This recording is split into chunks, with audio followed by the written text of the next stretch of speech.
अस्सलामुअलैकुम वरहमतुल्लाहि वबरकातुहू तबरा अल्लाह के नबी ने हबीरमी काश करीगुम्बा अैगी इमा हिंगम तारगदिने इमा दो इशा के नमाज सोलगा अैना नमाज ने लौख्रो मतमद इमा दुना अै कौरकप तारगदि इमा न कौरकपदो अै चलमगदबनिना हाय भाई साहब ममा की परमान दी पिनिंगाई लोयरो ngasi lubadagi luba samundara do kayam yamna lubano haibdi khanggiba yae adubo mama na machang nungsiba adu kayam yam nungsibano haibdu kanam bono khangamoi ngasi nungsi yairba nungsiba leyo adu su matamgi matungin namanam adu maksi tarakpani lekin mama na macha nungsibati mayeng sukta ta dabane upa amana mama si halloire mama si thamling deba bichara nang angang orak matamda nasa nang bochaw na ba nama na jok matamdane mama git nama adu git tampak tane kayarak nang namapan 1000 2000 dong mabuwa ima adune icha si joro ge 1000 malle 2000 malle haina ngasi mi amda pithok te ingraba matamda som mahaki macha aduna fajil lakba cha amsum hanjil lakko matamdane sabar tawraga hagol laga icha gi nungsiba du gi damaktane ngasi di koi gi rakta imana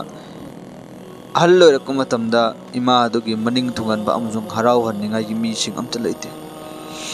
कसम जारगा है बे नंग ने मुसल्ला तकपा मगोय तत्पा मगोय हज खुम दारक मरफुरक तौनिंग बदौ नंगी नमा नंग बनुआय तब thumb तारगा ति कभी द नंग चन्ना चंग चंगोय सिर बे चिन्नाव सिंग अदुना इमा हाइबसी कौबत मतम द थपोवा याम नुंगायबा अदुम लो वाही यमनी अदुना इमा के तंपाक तक ngaरागा तुमगा इमा गा वरी सानबा आई पेंदबदु इमा द कंगलीबा हाइबसी ख्वाइदगी नुंगाइबा तुमलबा थबुक अमनि अमल्लमनि भाई अदुना आइने इमा दने लाले काइना हाइजबसे लांके ममा अदुना नि मचा द कैदो नुंग नुंगाइतब थमनिंग दे अदु थवाइ जाक पेंदना थमग्रेबा अदु नंगना करिगुम्बा इमा अदुगे मना चंगिल्लगने इमा इलान क्रेना हाइता हायो बस वही जे ताइबा कबक तरबे मंगी नमा तो इचानंग अछि मोद लाले लेब इचा द केदोबगे नमा नुंगाइ तब थमद्रुम करिसु लेते नमा न समथोरकने लेकिन नंगना नंगी नमा दुदा अमक्तंग लाले है मतमदा अल्लाह न उस्मान दगे फरिश्ता छिंगदा हे फरिश्ता न को येंगो आइगे बंदाम सुंग बंदी मचा सेने ममा इस द लाले हरक मतमदा ममा सेने मचा सि नुंगसिबा दुने हेनबरगे मरमदगी मागे नुंगाइ तब खुदिंग मक्सिंग द लोइना मक पेंथोगा मागे नुंगाइ तब सिंग द लोइना मक काउथोकलगा मसा दनो कोपी हरक पद कोपी रे आइदि रहमान रहीम नि मकोय अनेबजु सेबंगम मपुनी अदुना मकोय न ममा न कोपीरे बेस दगिसु हेना कोकोंगम मपुर आइनि अदुना न कोय पुन्नम गवालयो मचा सिगी गुना आइना लोइना पुन्नम माफ तौरबन हाइजे नुसि बजनाउसि इमादने नुंगाइ तब थमगनु कोपिउ खत हाइबदसु अल्लाह न दु यामन बरकत न्यामन पीने बिए बे कोयदको अदुना बरहान नुंसिरबा इचे चलसिंग अखोयगी दमक्तदि लाइबक यामन फबनी अमसुंग इचिलिनाव मोहतरम हजरत इमा लाइब तारगदिने इमा गी सेवा नंबिबों कोय तौ मरमदी नंगी नाक्तगिने चतख्रब मतमदो अदुर खंगनेबा नंगी नमागी मगुन नंगी ख्वाइदगी दरकार रखपा नंगी अवाबसी कनागो मी अमदा शेयर तौरगा नंग लिनिंगेबा हाइनिंगेबा लेकिन नंगी नमादो फत्रगसु लइब तारगदि इमादो की तंपाक तुक मनाक्त लोकुमदु मनाक चंगजिल लगने हाइब मतमदने इमादनो इचा करेम खल्लुनो नमा लइदि अदुना नमाना अदु पुन्नमक्त सोप तौरंगे होनगनी हाइरपदो बस अदुगे वाइदु गक्तंगनने यामना तसल्ली थमोइद ओइहनबनेबा ममागे द्वादिने अल्लाह न मतम चुप्पद कबूल तौगनेबा नंगना लंबी चटलगसु मान द्वा तौरबनि बुजुक अमा लइखिद्रा मतुंगदा अल्लाह न मंगद इल्हाम ओइहल्ले करिगिदमक्ता हाइब मतमदा नंग हजिक्ति खोंगथांग थांगो मतमदने येंगगा थांगो मरमदि नंगी नमा लइनिंगे मतमदा नंगी नमा अदुना पुंगचिंग सेकेंड कुनिंगी नंगी दमक तौरक दुआ अदुगी बरकतगी अल्लाह न नंग सोयंगाम अबो याहुंदन नमागी बरकत दुआ अदुदगी nga aga selaga thamamani hajikti नंगी दमक तुंगद दुआ तोबिनिंगे कना नंगी नमा हल्लदु लइत्रबने अदुना नंग खोंगथांग कुदिंग मक्त नंग येंगगा चटलुको हाइना महांगोंदा अल्लाह न खंगहल्लेबा एकोइना खंगदबगिनि भाई साहब आइगी इमा अदुना आइगी तुंगदा आइगी दमक अफा दुआ मयाम तौरीबनी अदुगी बरकतगी खोगी चिंदगी दा अवाना लाकदब मयाम कैथोपसु याउरीबनेबा असी अखोगी रक्ता ममा लेना लेना ममा की सेवा तौरोय अगी नुपीनी हेली हायना खल्ली भाई साहब नंग सोयदना नंगी नपा अमसुंग नुपी नंगसु नमा हाइबदु ओइरकने तसव्वुर तवो नंगना नंगी नमा अदुदा थीना तौरगदी हयेंग कसम जादना हाइबनी नंगी नचा अदुनसु नंगोन थीना तौरकनेबा सि कंपल्सरी सोयद्रबने दुनिया दा इमा इपा की मतंग ददिने अल्लाह ने कॉम्प्रोमाइज तौदेबा बस नंगना लाना तौरग दुनिया दगे होना दुगे सजा पीबेक त हौबिनेबा अल्लाह ना आखिरत जो पीदी पीगनेबा ममा ने याद्रो पा ने याद्रगदी शिरमदाई मतम दो कलिमा थोक्तबगी वरी लेख्रबने कलिमा थोक्तबगी चांस लेयब थोय हाइबिरिबने साबा की वरी लेख्रब नत्रो अदुना नुंगसिरब चिलनाउसिंग आइना हाइनिंगबदे अइखोयगी रक्ता आइगी इमा हिंगब तारगदिने इमा दुगे सेवा तो एंगवाई अनियु मंगातंग हाइगे इमुंगी थबुक इंखांग मयामम तौरब मतुंगदने अहिंगी मतमदा अइ ngatam वारे पोथारगे हैन ममासिना चंगक मतमदा अइना नंगना अंगांग ओरिङै मतमदा अपिकपा अंगांग अदुना कबक मतमदा ममागे तुमनिंगबा अवाबा खुदिंगमक चिंग अदु लोइनमक काउथोक्लबा मतुंगदा मागे मचा अदु सोमनिङै दमक्ता मखुत्ता तंपाक्ता हापगा हुम्मगा हायरगा तुम्हल्ली ममा अदुनि खल्ली चलो अइ अवाबा खुदिंगमक सिंगदो लोइनमक कुर्बानी अइगी इचाना तुम्मगा पोथाबा दो ममा अइगी चु पोथाबनी हैन खल्लीबने ज्ञान तारे अदुना मोहतरम हजरात अखोई आमना लाइबक फबने अखोई इनाक्त इमा अमदी हिंगबीब तारगदि असेंगमक्की मखोई सेवा फजन तौबियु अइगी नुपीगी मरमदगी अइगी कनागो मी अमगी मरमदगी इमागे थंबोई कहनगनो अखोईदा हंगो ममित उदब मीगे मनाक चलगा हंगो ममित थांगबगी चैना करिनो है बंदाई अखोईगिसु करिगुंबा चर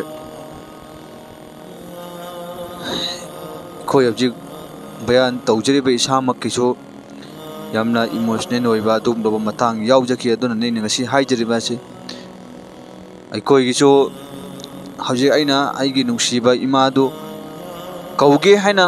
खल्लगा कौ मतमदा खुमक्त्रेबा मरमदि अल्लाह के मनाक्ता हनख्रबने उनिंगे हाइना आइगी थमोइगी मैचाका मचिनबा अवाबा म लेरक मतमदने इमादुगे मनाक चंगगा वरी सानागे हाइगे हेरक मतमदा फंगद्रेबा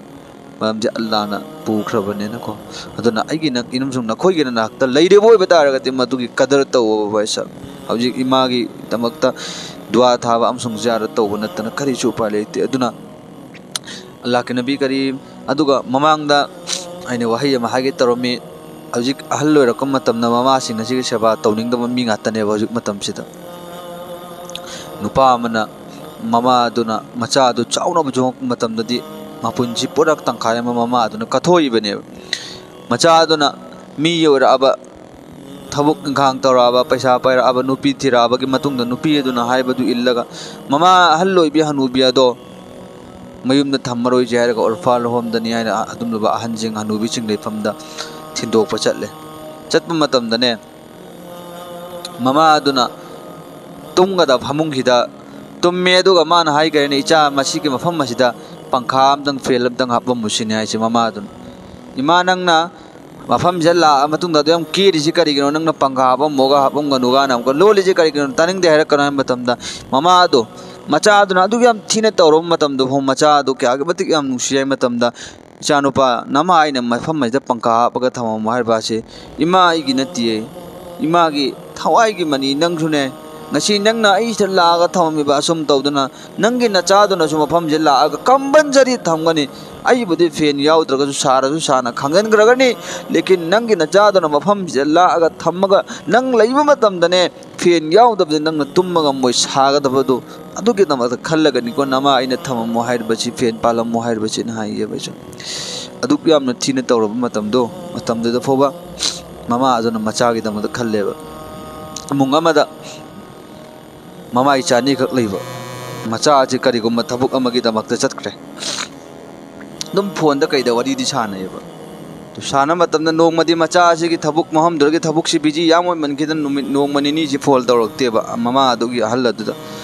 तो फोन दौरक्तो मतमना ममा अदुना करीनो इचा की खोंजी नुक्ति की तारग ममा की थमोय शांति फंगंबा इचा की दमक हिंजब पुंसी इचा की खोंजी निनी हुमनी छूरबने तारक्तरिबजे कइदौरबनो हाइना खल्लग मागी थमोयद खल्लग लैरे दुगा अउब मी खुदिंग मक्के मनाक चटलग हाइरे नकोय अइगे फोन से अमक्ते येंग मागी फोन से याद्रब माली अइगे इचाना नुक्ति की फोन तौर अमग ममा का worry सरम्बादो ngasi humni sujallaklabani aigi ichana amuk phone toroktribaje hairaga mi khudingmak do phol deng hanna matamdadi phol adu kai tawdi ima phol asi loin yari hana haiba aduga mathang amaka someng halle aroibada mi amada mani ang han matamda aigi phone jinang amak tang yengo aigi phol asi mi na phone torokpa yadaba mali haina eng hanna matamdadi ima phol si kadi su tawde haide phone की problem करीसु लेते है मतमदा करीगिनो phone की problem करीसु लेते बतारगदी आइगी इचान नुक्तिगी ममा आइगी खोंजिल तारंगागिदमक्ता फोन तोरक्लंबदो ngasi humni फारबनिने आइगी इचादनो फोन तोरक्त्रिबा अदुगा करीगिनो यादबो बतारगदी माना फोन तोरक्त्रिबा माना फोन तोरक्तिसिन ताकपदि आइगी फोन यादबो एरमगनि हाइना खल्लगा ममा अदुन कोइचे जेलेबा अंगाउबे अमुको भाई साहब सिगी ममा की नुसीबसिदी तोगानबा खुदानाने हापबा अदुमना पोट अम्मा खक्तंगनि खुदाना अल्लाहना कुरानदा हाइग्रेना ममा ओइबसिंगना सिना मचा नुसीबा सि सिदगी सरुक हुमद्रायेना अल्लाहना नुसीसिने आइसे अतोपा आइगी इपा लेरी याम मयामम लैबिचा अल्लाहना फरमान पीदबिदने ममा ओइबसिंग हाइना अल्लाहना फरमान पिरकलिबासि करिगिनो हाइ मतमदा अल्लाहना खंगे ममा सिना मचा सि नुसीबासि भाईसाब युम पालाबा मथुंगदा मागी सेटकदबा चागदबा लोइनमक्सि ममा अदु लोइन काउथोइबने मचादुगिदमक्ता नंगी नयादुदा हाप ngamदबा मतमदा कनाना नोबा नंग इल्लगा पिचरेइदो इमाना नतबा इमागी हक्सांगी ख्वाइदगी इम्पोर्टेंट ओइबा जिसम मदुगी मनुंगदगी थोगलक्पा अदुगुनबा संगोमदो नंगी नचिल्लदु इल्लगा पिथइबने भाई साहब नंगना चटपा ngamदबा मतमदने कनाना नंगबो चटपा तंबीरकपनो नखुत्तु सम्मगा इमाना नतबा नंगना वालोन ngamदबा मतमदे इमादुना इचा सुमना लोनगदबने सुमना हाइगदबने हाइना तम इछि कनाना तमकपनो इमाना नत्रो चाहे ओइनिंगबा जाति ओइसनु चाहे हिंदू ओइसनु मैतै ओइसनु अखोइगी नक्ता इमा हाइबा किगी मगुन चमाने भाई इमा लैबा तारगदि इमा की सेवा तौबियो मदु खक्तना कोई पुन्ना अफबो ओइगनि मकोइगी थमोइना हनगनु ngasi ahal loira ama matamda nangna nakok chikko matamda imaduna ipaduna ichana ari hair koichenjel dunya punna makse kokda thangatlaga yengba chatleba asidi ikoigi imaduna ahal loirakpado anaba kayana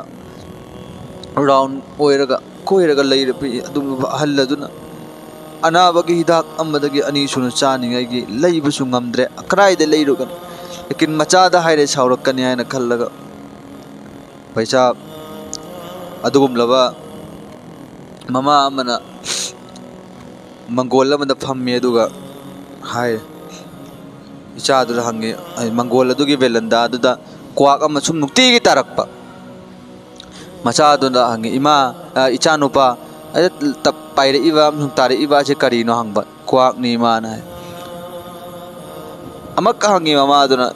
इचानुपा अदे तारे इबा क्वाक असे करीनो नमतगा हैरो है मतम नमा ताहु जाय कन इमा quack ने हैरे मतमदा अमका हंगे ममा अदुना मचादुदा चानुपा नंगना हाइबा ताहु जाय तारे इबा उचेक असे करमबो उचेक नो करीनो हना हंगबा मतम मदुदा मचादुना साउरक अहुमलकता हंग मतमदा साउरे करीनो इमा नंग ngawrabra kokchi abra aduk hanjal hanjal hangi bese kayarak hangadama aina adum hai grab natra haina mama adur chaithatle aduk mama adun mamitte mapi taraga haire karina chanupa nangna sem to sem machigi bafam majda angang oingai matamda nama ingonda hangakibani masi karino haina yang kairak kuntarak chamarak hangak matamda aina nong boba amak phoba sauraga nahangonda haikidebe nungsibo haina adumak sini sinen takibani ado ngachidi nama aina ahum laktang hangu matamda nangna khumba wara abani ko haina haikib nungsirebe jinen lausing aduna laki nabi na haido pirami miftahun jannatis sala habdi laki nabi na haido pirami al jannatu tahta aqdamil ummahat mama oi bisingi khuya kada jannat lei haina maka ta na maka hadis ma haibiri allah ke nabi ke manaka sahaba la aga hanglam mi allah ke habib इमा अमदी इपा अनिगी थाकसी कनान हेना वांगबनो हाइबा मतमदा अल्लाह के नबी ना हबीरमी इमा ने हेना वांगी हाइना अदुगी मथंगदा कनानो हाइना अमक हंगचरमी मतम मदुसु अल्लाह के नबी ने हेरकी mama ओइ बिसिंग ने हेली हाइना अल्लाह के हबीब अहुम सुब थाकता मदुगी मथंगदा कना ने थाक वांगबनो हाइबा मतमदा मदुसु अइखोगी इमा ने हेली हाइना हबीरमी मदुगी मथंगदा मरी सुबदा अदुगी मखादा अल्लाह के नबी कना ने थाक वांगबनो हाइबा मतमदा मपा ने हेला वांगी हाइना अहुमगा अमगा कना ने हेनी यामी अहुम ने हेनी यामी मपा अमसुंग ममा अनीवकी थाकसी ममाना अदुगी मतिक हेने वांगी मरमदी ममा अदुना अवाबा खुदिंग मक्त लोइना खांगा अइखोइबु ngasi दुनियादी औरकपनेबा अदुना नुंगसिरबा इचेचल इचिलनाव इपाइतुल लोइना मक अइखोइ इमा हिंगबा तारगदि असेंगमक्की मखोइगी दमक्ता सेवा तौबियु हाव हावबदो लेरगा पिचरगा मागे थमोय अमक्तदि हरावहनसेबा इंशाअल्लाह अल्लाह ना हाइरबा वही खरास दे कोइ मा पुन्ना अमल तो ngam pangan pina बुझ